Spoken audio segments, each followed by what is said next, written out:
Greetings and welcome to day 8 of the hashtag Corona Chronicles. Dun dun. Okay.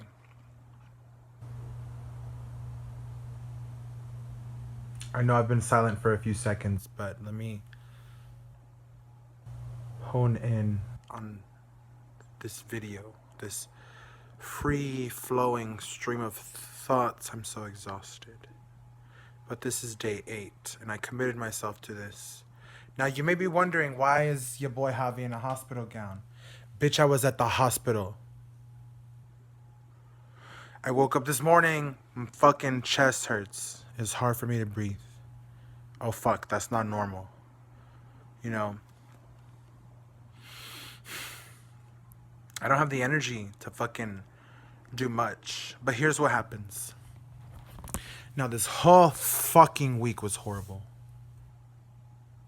It all started on Monday when that asshat decided to come to the house and cause trouble. I did nothing to fucking warrant getting hit in the face 3 times. I fought this man physically. He tried to dominate me. He tried to bend me to his dominion or whatever the fuck. I wouldn't allow it. Because I'm a fucking man. I know who I am. I know who I'm not. I'm not no pussy who uses a fucking stick to hurt somebody else. That is such a pussy ass move. So Monday happens. But I still have to function for the rest of the week. So Tuesday, I'm in pain. Yet I still do my schoolwork and I still do my work, study, job work. Wednesday, same shit, different day. I'm in a lot of pain physically. I'm sore. You know, I'm doing my best. I'm, stretching. You know, I'm noticing this, the redness, the whole like it's healing. You know, the swelling that I had in my hand went down on this side of my hand, but the middle finger, even to this day, is still really not normal, not okay. Thursday happens. Thursday is my busiest day. I have a lot of classes. I do work, study, work. And the whole time I'm just like, I'm fucked up mentally. That guy really fucked me up. He put my body into shock. And the shock, the adrenaline wore off. Like by Wednesday it wore off. And oh, did the pain settle in. But I had to go to the store to pick up items so that I could sustain myself, so I could eat and drink and be merry, or whatever the fuck. And the whole time I'm documenting everything day by day. You know, I'm putting out songs because that's how I express myself. And I'm in so much pain, man. You know, and then yesterday, Friday, the shit icing on the shit cake of a shitty week. Didn't think it would get worse than yesterday. Oh, but it did. It did. I thought yesterday was bad. You know, these people abandoning me on the side of the fucking road when it's cold outside. And all because they're machismo and fucking they want to be ignorant and tell me that I'm down the street, bro. I'm down the street, bro. Cut to 40 minutes. You weren't fucking down the street. You were in a fucking another part of town. Don't lie to me. And they're all like, your energy's off, man. Bad vibes. Like, listen, Whitey number 1 and Whitey number 2. You want to act all hood and test my gangster? I'm not the one, man. I'm not. You know, I'm getting the F away from you. You want to cause me physical bodily harm because you can't keep your emotions in check? I'm telling you, you're going the wrong way. You're going that way when I need to go that way.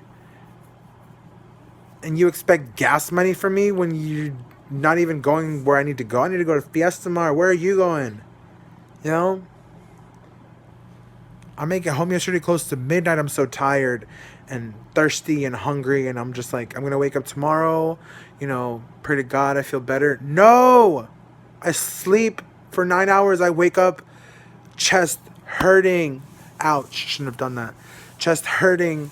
and I can't breathe deep. I'm like, what the fuck is wrong with my body? I called Teledoc Services, and the doctor's like, well, the thing is, I'm in Florida, and based off of everything you told me, you might be developing pneumonia or worse. You may have. I know you don't want to hear this. I was like, sir, I don't, so don't fucking say it.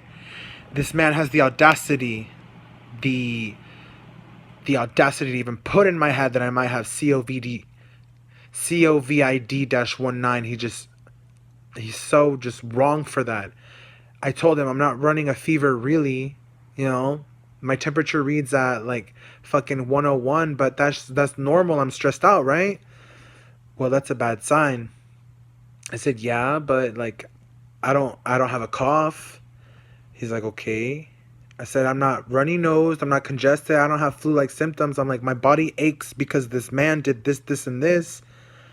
Okay. And I'm having difficulty breathing, man. Like, present day, my chest hurts. Can you please prescribe me something? Man, I can prescribe you 500 different medications, but I don't know what's wrong with you. And I'm like, okay, but what do you want me to do? Go see a physician. Sir, how do I do that, logistically speaking? You have to go to an ER. I said, an ER? That's at a hospital. Do you know how much money that is?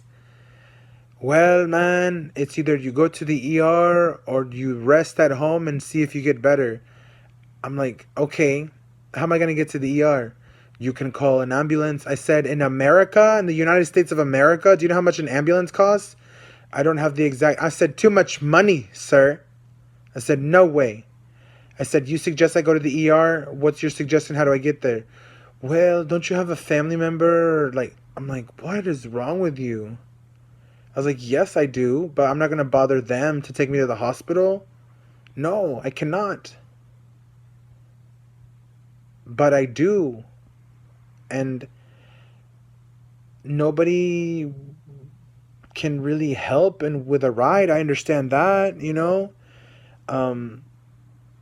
But thankfully I have family members. I have a brother and a sister who the whole day I've been in communication with them, and they've helped me out substantially, you know.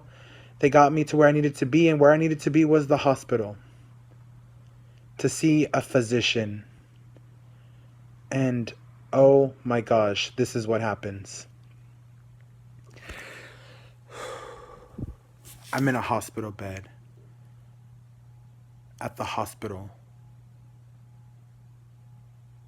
I'm afraid I might be hospitalized, meaning stay overnight. That's a lot of money. But it's my health, right? It's for my health, so it'll be fine. So they do their triage, their questioning.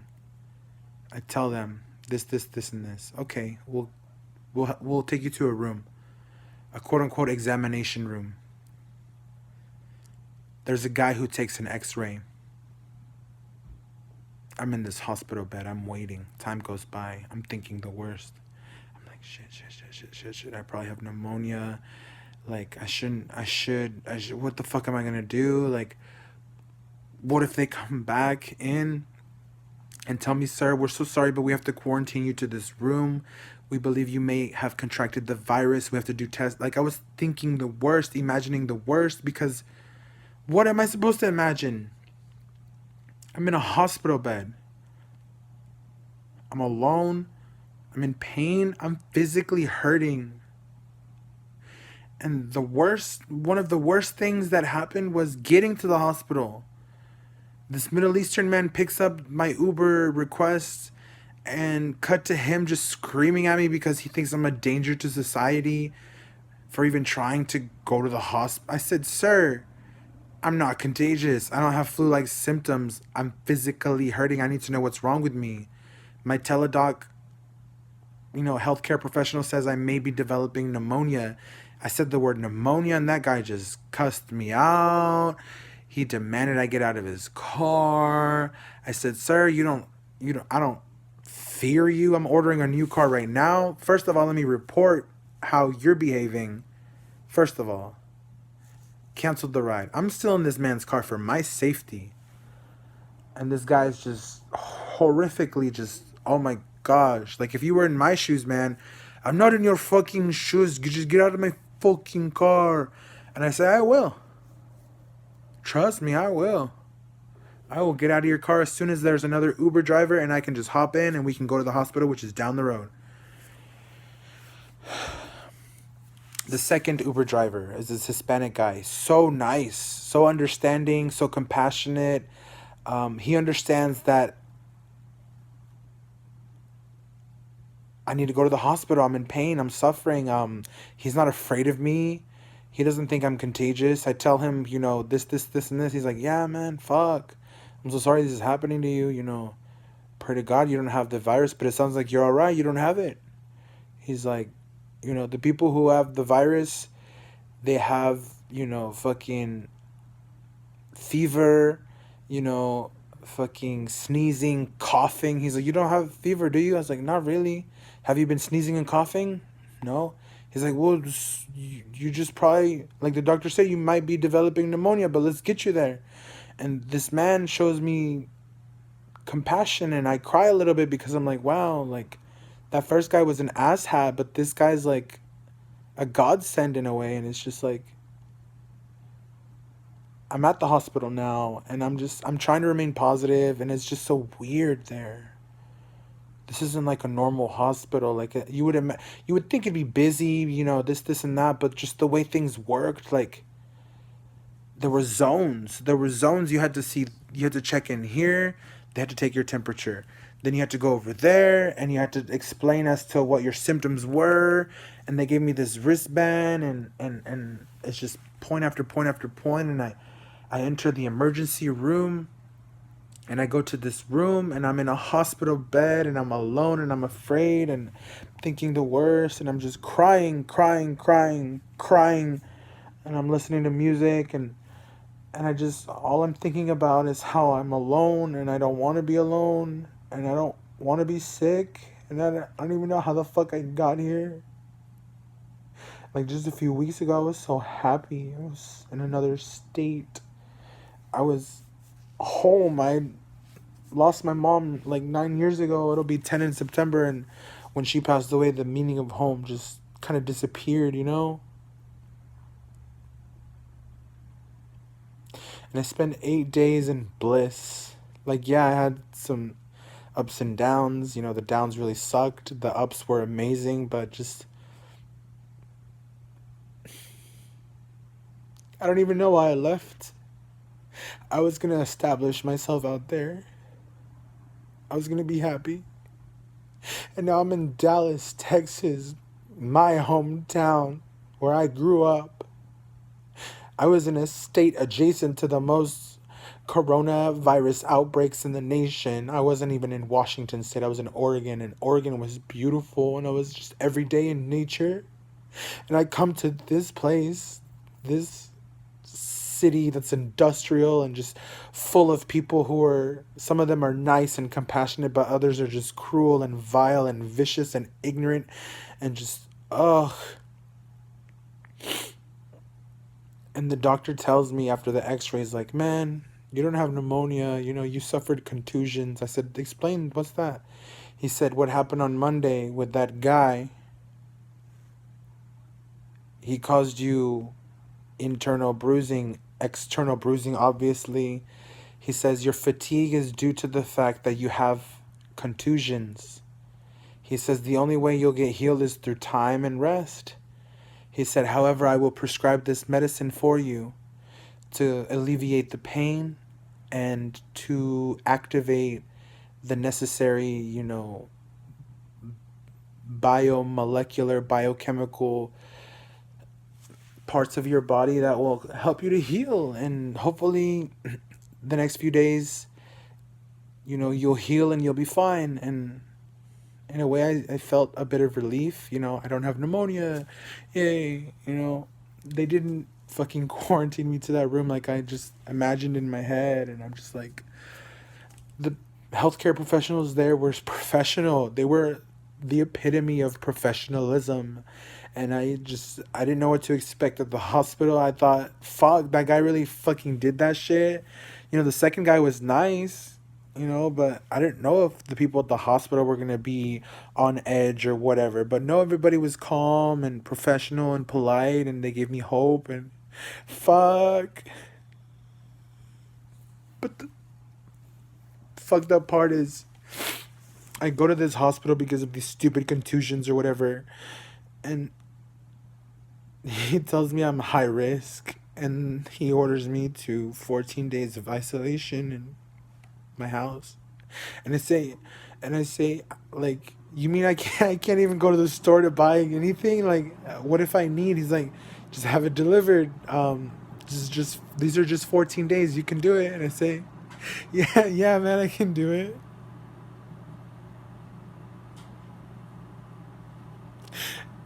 I can do it, but he didn't know. He doesn't know. Nobody knows how I actually am doing, how I'm processing things, how I'm just trying to get through the fucking day, through the week, through the month, through the year. My mom, on the 13th, we would have celebrated her 57th birthday.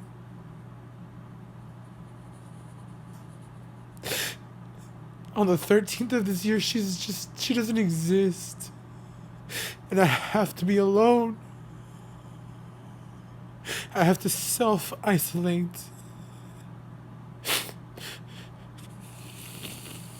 This is just life. This is life. And I have to endure it. There's nothing else I can do.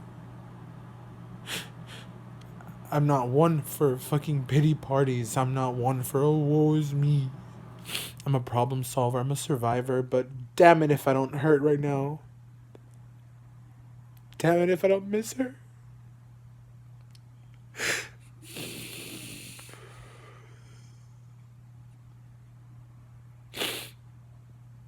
It hurts to cry. It hurts to take deep breaths. I'm just in so much pain. I don't think I did anything to deserve this. And I have like this strong feeling of like I shouldn't have come back. Like I have no obligations here really. I don't have a partner here. I don't have a female like life partner, male life partner here. Nobody I'm responsible for. I don't have any kids, like I should have just stayed out there. Out there was bliss. I lost the meaning of home when I lost my mom, but I felt it when I was there. And I shouldn't have left, but I did. I came back to home or whatever, but home is where the heart is, and I'm heartbroken here. And there's all these people who are just virtually online, just like, oh, I'm here for you, but you're not. You cannot physically be here for me.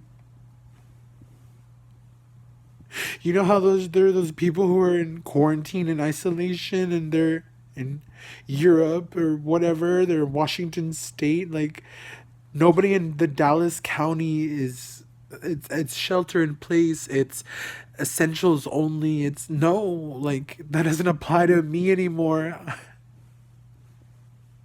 I can survive 14 days in this room, of course I can. And it's not going to be difficult, except in some respects it is. I just...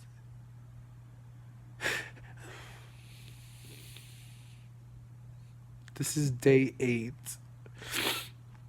of the Corona Chronicles, and I didn't even think things would turn out like this. I just came back from Portland, Oregon, and I'm like, you know what? I want to do this project and a video a day and a song a day, and I was just like putting myself out there in such a way, and it just day 3, I got fucked up in the fucking face. And now we're at day 8, and I'm just fucked up in every sense of the word, just mentally not okay, physically in pain, just like spiritually broken, like emotionally unstable, like. And now I have no choice but to be in my room, maybe go outside in the backyard, front yard, but that's about it.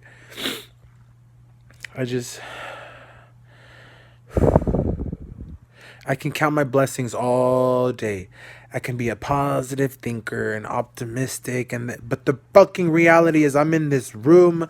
I just came from the hospital. I have this fucking hospital gown. I've experienced craziness, literal insanity before my very fucking eyes. The fucking psychoticness that I've just endured. That man, that handyman didn't need to come Monday. He didn't want to come. He said, and I quote, "Your problems are your own." Fucking the landlady says to me, "My brother's coming, not Saulo." But Saulo comes anyways, just to prove, I don't even fucking know what. To prove that he's insane. He's an insane person.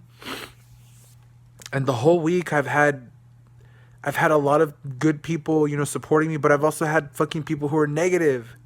You know, even at my fucking work study job, I had somebody who's like, "You're talking too much in a meeting." I'm like, talking too much?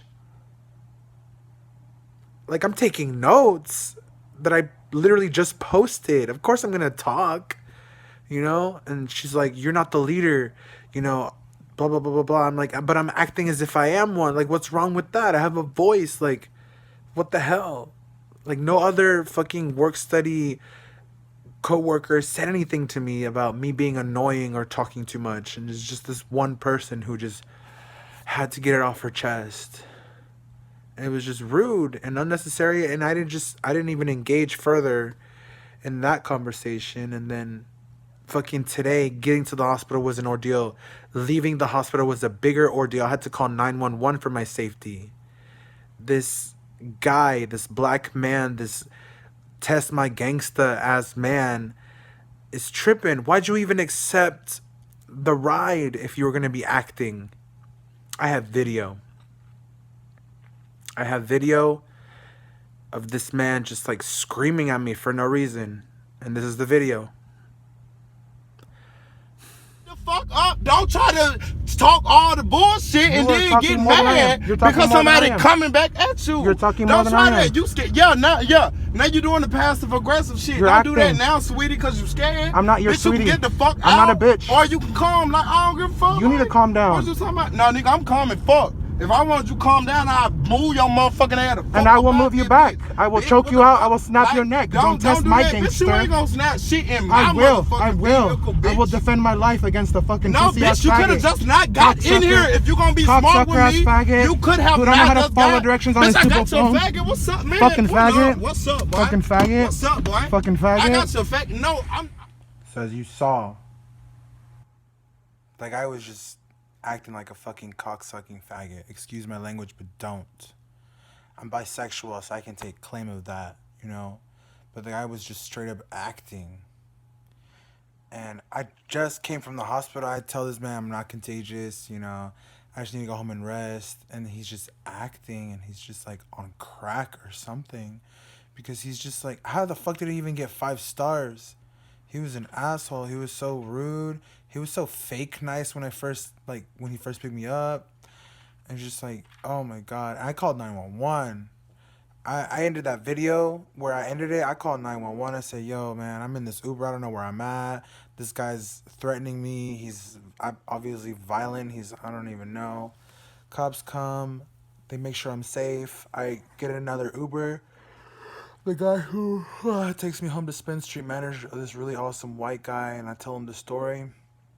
He's like, "Man, you show that video to the people at Uber." He's like, "You report that man." He's like, "Matter of fact, post it on YouTube." I said, "Bet." I have a YouTube channel, hashtag Corona Chronicles.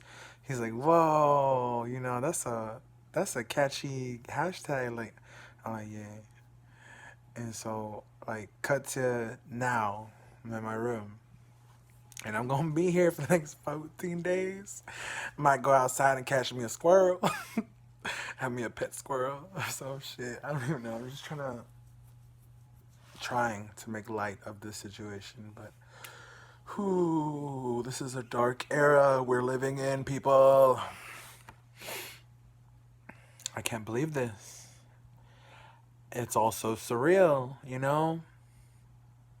I started the Corona Chronicles like as something that like I came back from Portland and these are the Corona Chronicles, like this is the life of Javier, you know, Javier loves to sing, and, you know, he's charismatic and all this and then oh my God, life hit me in the face multiple times and I fought back and I just contusions, and today sucks. This whole week sucks. I just want it to be over. Like, my mom's birthday's coming up on the 13th, and I'm gonna make a little birthday cake and cry. And just like think of my mom and listen to her favorite music and just like celebrate her life because she's not dead in my heart. She's just physically not on earth anymore, you know? She's. You wanna know something? My mom passed away in 2010, and my nephew was like real small. He was like 3 years old. He loved his grandma. I explained to him. I don't know if my sister or anybody else explained it to him. But I remember vividly. I just like held him. And we were at the funeral, and he's just real little. And he didn't really know. He don't really know. He's just like, grandma's sleeping, and like this, the family's fake way of telling him. And I'm like, he has to realize he's smart. You know, he's my nephew. He can comprehend this. And I just told him, I was like, you know, grandma. Yeah. He's sad because he knows she's dead, but he doesn't know. He doesn't understand it. He was just born. He's so young. He was just born 3 years prior. Like, he's like, grandma's in the dirt. Like, grandma's in the ground. I was like, yeah, that's where her body is. He's sad. I'm like, hey, it's okay. Because, yeah, grandma's body's here. She's resting, you know, but look up. He looks up. I'm like, grandma's in heaven. He's like, heaven? I'm like, yeah, like, you can feel her. She's not here anymore, you know. Grandma. I was like, where's grandma? In the ground. I'm like, look up. Where's grandma? In heaven. Just like, he was so small, but he understood. And just something that I won't ever forget. And just like something I have to remind myself now. Like, yeah, my mom's physically not on earth, you know. Her body's laid to rest in Rowlett, Texas, at this cemetery called Sacred Heart. But if I look up, she's there. Like, if I close my eyes, she's there. And I told him, I was like, you know where else your grandma is at? He's like, I say, and I point to like his heart. And then, like, I have my head in his hair, and I'm like, if you ever want grandma, like, just think of her. And he closes his eyes, and I'm like, just think of her, and she's right here. So I'm like, where's grandma? In the dirt. I look up, where's grandma? In heaven. And then I'm like, where else is grandma? In my heart. And it's just like, yeah, those 3 points, you know. He's so smart. He gets it. And he's older now. He's like about to be 13. He's about to be a teenager, and I'm sure if I talk to him and I'm like, do you remember? And I'm sure he'll remember. He's smart, but fuck. I was just like, I'm so sorry this video ran so long. And I had to edit that guy in. Like, I'm sorry you had to fucking witness that, but feel sorry for me because I had to experience that. And, like my sister says, just take a deep breath, as deep as I can without it hurting, and just stay in my room and relax and rest and just try my best to get through the day, because that's all I can do. That's all any of us can do, and it'll be all right. And when it's not, just gotta get through the darkness. Gotta overcome all that shit, that bullshit, you know. what doesn't kill you makes you stronger, but oh, in the moment does it hurt. Pain, suffering. Como dijo Silvestre el Gatito, suffering succotash. But anyways, I'm gonna get out of this evening gown, this hospital gown, because I'm not in a hospital, I'm in my room. So, fuck you. And buenas noches, buenos días, buenas tardes, mi gente de YouTube, Facebook, Twitter, Tumblr, Snapchat, TikTok, you know, however you got here. My subscribers on YouTube. But yeah, your boy Javi's out. Day 8 of the Corona Chronicles is complete. Day 9, Sunday. Palm Sunday. Not Palm Sunday. Not Palm Sunday. It's Easter Sunday, isn't it? Or is it Palm Sunday? Let me check my calendar. Okay. So I'm doing this thing where I'm marking the days with sunflowers. So far I just have the first. So Sunday, it is Palm Sunday, I was right. Easter, and then my mom's birthday is Easter Monday, but yeah. It's technically Sunday. It's technically Palm Sunday because it's past midnight. So happy Palm Sunday. Pray for me and I'll pray for you. All right? All right.